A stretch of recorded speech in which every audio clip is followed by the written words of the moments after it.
যেখানে সাহিত্য আছেন সকলের মাঝারে ভক্তিপূর্ণ সালাম রেখে আমার মা বাবার প্রতি সালাম রেখে আমার উস্তাদ বাবুল মিয়া ওনার প্রতি সালাম রেখে আজকের এই দরবারে এসেছি।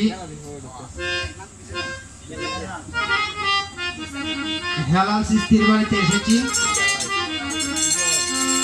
এখানে যারা উপস্থিত আছেন ময়মুর পেয়া এবং আমার সহবয়সী যুবক ভাইয়েরা সবার প্রতি আমার সালাম, আসসালামু আলাইকুম।